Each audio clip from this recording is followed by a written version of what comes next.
2015 to 2017 Harley Davidson Softail Breakout.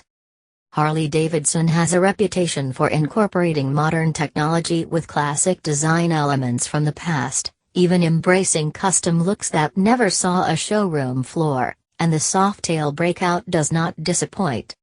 The engineers borrowed from the custom gasser look of the 1950s and 1960s when setting up this sled. Then they packed it full of CVO-inspired innovations to ensure that the performance is up to date.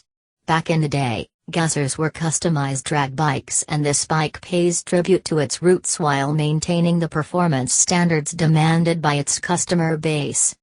Continue reading for my review of the Harley Davidson Softail Breakout. The natural starting point for custom-looking bikes from that era would be the Softail frame that emulates the look of the old rigid frames that were commonplace then.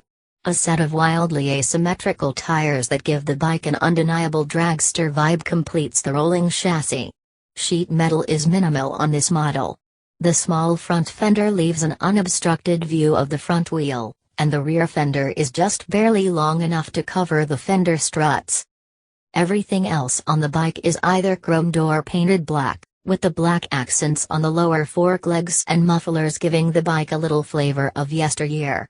Little bullet lights keep the rear end clean, as does the side-mounted license plate holder. The lights are all in one, with the tail light, brake light and turn signal all contained within. True, they are small and have several jobs to perform, but with LED lights it doesn't take much to get the job done. Frame and rolling chassis design is where this ride really starts to stand apart from the Softail crowd. Harley took the frame and gave the steering head a 35-degree rake, which compared to the 31-degree rake on the Fat Boy/Heritage models, is a big change. This stretched the overall length of the bike to 96.3 inches with a 67.3-inch wheelbase, making it the longest member of the Softail family. The length of the bike and the low 26.4-inch seat height make it look long, low and mean. The gasser-style cast aluminum wheels give this ride yet another link to the past, and the spokes alternate between polished and black to give the wheels a nice, flashy effect when rolling. For 2017, the Breakout gets gloss black turbine wheels with machined highlights for an awesome look. But honestly, nobody will notice the bling once they behold the massive 240/40 R18 rear tire.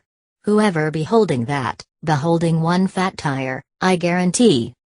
The long wheelbase and fat rear tire make the Breakout handle a little differently in the corners than you are used to, but at least it won't be as bad as a more radical chopper would be since you still have 5.7 inches of trail. It's a trade-off though. What it lacks in the corners it makes up in the straights, and the 5-gallon gas tank keeps it going straight, past the gas station. The bike can reach a modest 23.4-degree lean angle, so if you are a fiery-eyed peg dragger you will not lack for opportunity to make some sparks. Single front and rear disc brakes handle the stopping, and the ABS system ensures that they can be used safely and with confidence. Harley used the air-cooled, twin-cam 103B, with its 95.2 pound-feet of cheek-tightening torque to back up the expectations one would have after all the classic drag bike design references.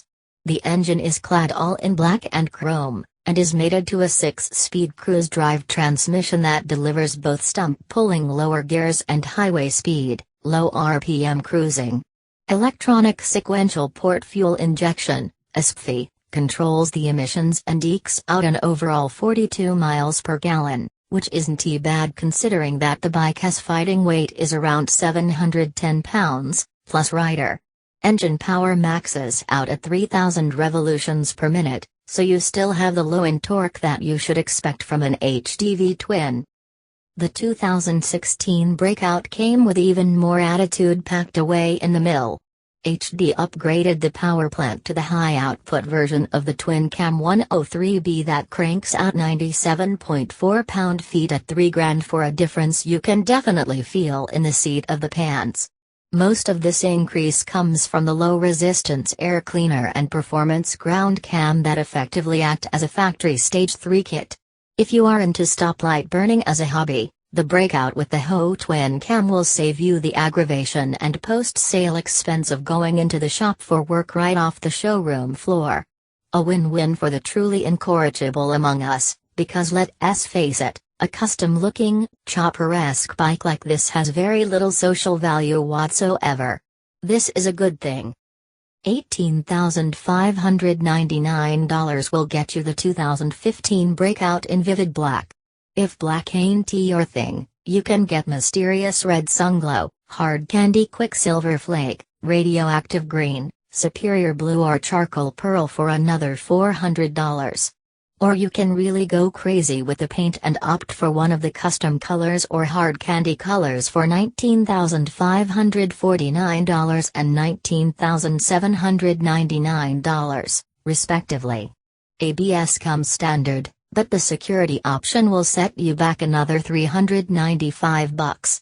California customers can expect a $200 California emissions charge, and all will take a $390 hit for freight. Prices on the 2016 model went up $200 across the board to include the paint packages. So, a 2016 in vivid black will run you $18,799, etc. For 2017, the prices bumped up even more with an additional $500 tacked onto MSRP. For that extra money, you get a battery tender harness included as standard equipment. With looks and performance as the main criteria, it didn't take long to find a worthy competitor in the Raider from Star Motorcycles, a subsidiary of the Tuning Fork Company. Visually, the similarities are uncanny. The Breakout rides on HD's Softail frame, so it looks like a rigid from steering head to rear axle due to the camouflaged, triangular swing arm. Star doesn't go quite as far as all that, and stuck with a traditional yoke swing arm, but the geometry of the rest of the frame is designed to at least suggest at the old rigid lines. Both of them carry quite a bit of rake forward, but the Breakout falls a little short at 35 degrees while the Raider sports a 33-degree steering head plus a 6-degree offset in the triple tree for a total of 39 degrees of rake, an astonishing number for a production motorcycle to be sure. Wheelbase figures are long too, but as you can imagine the great rake on the Raider pushes the wheelbase out further to 70.9 inches, 3.6 inches longer than the 67.3-inch Breakout wheelbase. To be fair, both are pretty long for cruisers, and that plays right into the overall panache. The sheet metal on both rides follow the bobber philosophy in that everything that doesn't contribute to performance gets cut down, or cut off. Minimal is the best word for the fenders on the Breakout, and while the Raider fenders are a little bigger, the bobtail flare adds a little flavor to the sheet metal. Both engines break the 100-inch, 1,638cc mark, with the Raider mill coming out on top at 113 cubic inches, 1,852cc versus the twin cam with 103 cubes, 1,688cc.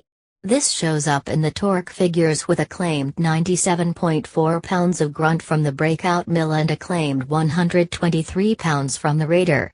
That's a substantial difference, and I expect the 16 Breakout would not fare well in a drag race against the same year Raider.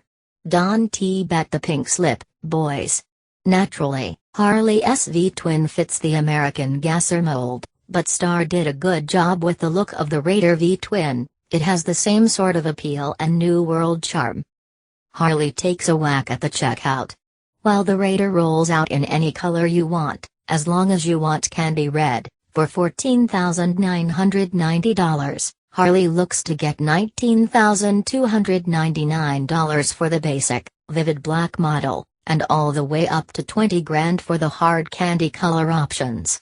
If you are looking for a stoplight burner with outlaw, custom appeal in the classic gasser style and you are not hung up on the HD brand, then the savings on the Raider should earn it at least a test ride. You can use all that extra money for some decent protective riding gear. Wink nudge. I really like this ride. Ivy always loved Softails because of their low-slung looks and historical roots. Having ridden a chopper with rake and stretch, I have no desire to ride around trying to straighten out every curve in the road. The Breakout has just enough rake to be noticeable, but not so much to make the bike obnoxious in the corners. My wife and fellow rider, Alan Hinton, says, exactly. Cornering on a chopper can be an ordeal, but the Breakout has just enough rake to make it sexy. Ivy had my eye on this bike since Harley came out with it in 2013. It's right up my alley with the 26-inch seat height, but the forward controls still concern me with my short legs. It's a Harley. I am a fan, and something like that can easily be customized.